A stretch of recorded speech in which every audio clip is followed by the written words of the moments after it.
tiba-tiba pas lagi tidur tuh dia melotot gitu kan, nggak terima katanya anaknya tuh masih nangis, katanya dikencingin sama dia. Langsung diomelin tuh gitu kan, Ini apa yang udah lo lakuin nih padahal gitu kan, kenapa?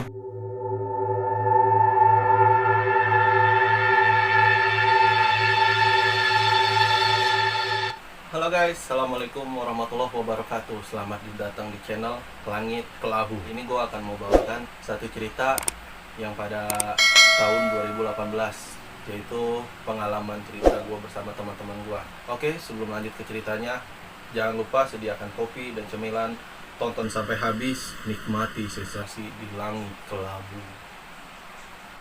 Oke Sobat Langit Kelabu, kali ini gue ingin menceritakan pengalaman horor gue waktu pada tahun 2018 bersama 5 teman gue, yaitu menjadi 6 orang termasuk gue. Pada waktu itu gue tuh lagi sekitar bereneman tuh gue nongkrong di salah satu tempat kayak base camp lah. Waktu itu tuh ada teman gue yang gue sebut, yang gue nggak bisa sebutin satu persatunya, yang bisa gue sebut itu inisialnya aja ya. Mungkin yang waktu itu pada ada dari huruf K, terus T, Z, dan lain-lainnya dah. Nah, yang bermasalah ini yang huruf T nih. Jadi ini teman gue satu, maaf ya dalam tanda kutip tuh agak sompral gitu kan. Dan waktu itu gue tuh bilang ke dia, emang posisinya tuh emang dia lagi gak enak badan juga kan. Gue bilang, lu mau yakin mau ikut? Bilang gitu kan. Gue bilang, yakin mau ikut, kata dia gitu kan. Nah jadi itu emang gue biasanya tuh lagi nongkrong aja kan, gue lagi main gitar, lagi nongkrong. Nah gue tuh emang di sekitaran perkampungan gue tuh, perumahan gue tuh ada perumahan, sorry bukan perkampungan, perumahan gue tuh ada sekitar kayak kali yang irigasinya tuh gede, dan kali itu juga terbilang cukup banyak sih ikannya. Dan jadi itu gue waktu itu kan nyari ikan gitu kan, nyari ikan di kali segala macem tuh gue sering. Nah dapat ikannya tuh gue sering gue jual gitu kan. Nah buat ngopi ngerokok segala macem. Dan ini nih, kejadian ini pada tahun 2018, pada tepatnya bulan September. Jadi waktu itu tuh gue inget banget malam Sabtu kan, lagi ngumpul. Nah teman gue tuh nyeletuk, nyari ikan yuk bilang itu kan, jual lagi bilang gitu kan. Langsung gak lama, pas banget kan emang rokok juga udah mau habis, gue nyari ikan segala macem. Nah teman gue nih yang si T ini nih lagi gak enak badan gitu. Nah terus gue udah nanyain dia juga dan ngeyakinin, lu aman gak ikut? Dia aman, bilang itu lagi gak enak badan, lu mending tidur aja gitu kan. Dia nggak mau, dia tetap kagak mau ikut. Nah sampai di situ gue nyari ikan seperti biasa. Nah jadi kan di samping perumahan gue nih irigasinya terbilang cukup ada pohon-pohon gede juga ya, kayak rambutan, sawo, duren gitu kan. Nah gue lagi nyari ikan seperti biasa. Nah tiba-tiba nih gue lagi nyebur di kalinya. Nah gue denger nih temen gue yang si T ini tuh, dalam tanda kutip nih, dia kencing di samping gardu di bawah pohon rambutan. Dan dia tuh bilang, dado-dado kena masa bodoh, bilang gitu kan. Nah gue sontak langsung kaget dong, gue bilang kayak, gue langsung sedikit kayak emosi, kayak lu hati-hati dong, bilang itu kan, ngomong jangan sembarangan, lu kencing tuh baca bismillah, gue bilang gitu kan, jangan kayak begitu lu, bilang gitu kan. Nah habis dari situ ya udah gue keep aja kan, gue nikmatin lagi, gue nyari ikan segala macam. Lu itu lumayan waktu itu dapetnya sekitar hampir 1 ember lah. Nah niatnya tuh besoknya mau gue jual. Nah malam itu tuh, nah gue ngeliatin tampangnya dia tuh udah mulai pucat, kayak merah matanya gitu kan. Nah gue kaget tuh bilang gitu kan. Dan gue ngomong juga, teman gue tuh ngomong ke gue yang lain pada bilang kayak, Ker, bilang gitu, lu lihat dah Ker, bilang gitu matanya, kata gitu kan. Nah langsung gak lama gue bilang, lu aman gak? Gue bilang gitu kan, aman kata dia kan gitu. Nah sampai base camp lah, dia tuh bilang tuh kayak marah, emosi gitu kan, marah-marah mulu gitu kan, katanya panas nih badan gue gini-gini kan. Nah abis itu gak lama dia dalam tanda kutip dimasukin sesuatu, pokoknya suaranya itu kayak ngebas gitu kan. Nah dia tuh ngomong kayak marah-marah kayak, Ini anak gua dikencingin di sini, kata dia gitu kan. nah abis itu gak lama gue kaget gitu, ini ada masalah apa nih, bilang itu kan ribut-ribut. Gue lihat, astagfirullah, ternyata dia kesurupan. Nah jadi tuh yang dia kencingin itu ternyata anaknya dikencingin. Nah penunggu situ tuh bapak-bapaknya tuh marah, gak terima gitu kan. Dia lari tuh, tiba-tiba lari ke gardu itu, dia sujud minta ampun kayaknya atau gimana, gue juga nggak tahu kan. Nah sampai situ gue kejar. Nah gue sempet tuh, gue bisa bantuin sebisa gue sih, kayak baca-baca apa gitu kan, teman-teman gue juga gue udah pegangin segala macem. Dia tetap berontak, kuat banget tenaganya. Dan gue juga nggak bisa berbuat apa-apa lagi selain berserah diri kan ke Allah gitu kan.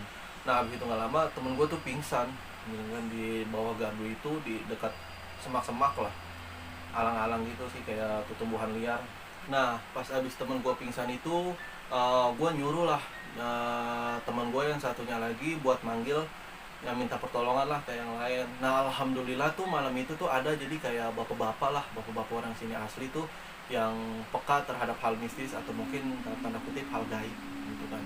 Nah bapak-bapaknya itu langsung nyamperin, emang kenapa gini-gini kan, emang apa yang udah kayak bahasa kasarnya tuh kayak udah yang lu lakuin padaan di sini gitu kan.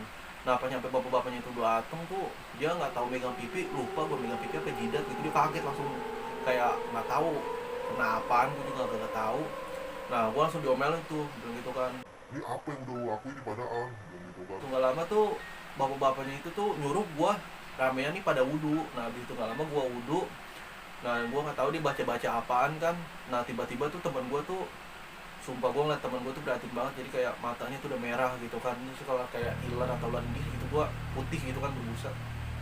Cuman nggak terlalu banyak sih di segitu gitu, cuman kayak ya sedih aja sih gitu kan ngeliat teman, bagaimanapun juga kan teman kita gitu kan, temen gue gitu kan, walaupun kayak buruk-buruknya itu tetap teman gitu. Apa yang dilakuin kan teman ketawa, temen ini gitu kan, prihatin aja, kasihan gitu. Makanya gue juga udah bisa bantuin gue sekuat mungkin gitu loh, sebisa gue baca-baca ini, tapi emang nggak bisa gitu loh. Makanya gue pasrah aja pada Allah gitu. Nah abis itu bapak-bapaknya nggak tahu mau pakai bahasa apaan, baca-baca apaan tuh, tiba-tiba tuh dia tuh bangun dan sontak kayak marah gitu kan, kayak ngomong ngebas banget suaranya kayak. Ini anak gua dikencingin di sini gini. Nah habis itu nggak lama tuh bapak-bapaknya itu tuh ngomong, mungkin karena nggak sengaja, karena atas kehilapan apa segala macem. Nah tiba-tiba tuh dia tuh pingsan, nggak tahu dibacain apa-apa, gue nggak ngerti bacaannya. Tiba pingsan tuh gue disuruh bawa. Nah pas gue bawa tuh ke base camp gue tuh, gue seduhin kayak teh manis sama tolak angin, gue suruh teman gue beli ya kan. Nah dia minum cuman gitu, minum kayak mau ntar jatuh gitu kan. Nah gue tuh hubungin orang tuanya dia nih, belum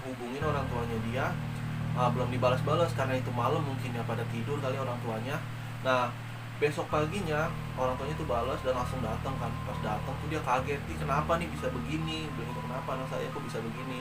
Ya udah mau nggak mau ya gue ceritain apa adanya kan gitu, karena juga nggak bisa bohong kan gitu kan, masih ya gue harus bohongin orang tua kan nggak boleh. Maksud gue tuh ya ini pure kesalahan anaknya sendiri gitu kan, gue ceritain aja apa adanya. Terus orang tuanya juga kayak nggak mungkin bisa sakitnya gini. Terus pas dibawa ke rumah, dibawa pulang, nah ada sebagian temen gue yang ikut, dan gue juga nggak bisa ikut ya karena gue juga dituntut kerjaan pada saat itu kan gue disuruh bersih waktu itu. Nah habis itu nggak lama dibawa pulang, nah dibawa ke rumah sakit. Pas nyampe di rumah sakit nggak ada sedikit pun yang kedetek penyakitnya dalam medis, nggak ada gitu. Akhirnya dibawa pulang, nggak tahu dibacain apa lagi kan sama orang sekitar itu. Alhamdulillahnya sembuh lah tuh orang gitu kan, temen gua. Kayak gue dengar kabar juga, alhamdulillah seneng banget gue di situ kan. Ya kembali lagi sih, pelajaran yang bisa diambil tuh kayak hal sekecil apapun jangan sampai kita lalai gitu kan. Mungkin ya kita nggak bisa bilang mereka itu nggak ada, ya mereka itu emang akan selalu ada kan, mereka gaib gitu. Yang segala hal gaib itu pasti ada gitu kan. Mungkin kita nggak bisa ngeliat mereka, mereka bisa ngeliat kita gitu kan. Jadi kita harus paham dan belajar itu sih. Pesan yang diambil tuh jangan sampai kita berkata sembarangan di tempat-tempat yang mungkin bukan punya kita gitu kan, atau mungkin kita ngelakuin hal-hal yang tidak pantas gitu kan, apalagi di alam gitu kan. Gitu aja sih cerita gue sampai di sini aja, pengalaman gue pada waktu itu. Jangan lupa ya dukung terus, subscribe, like, dan komen, dan share. Oke.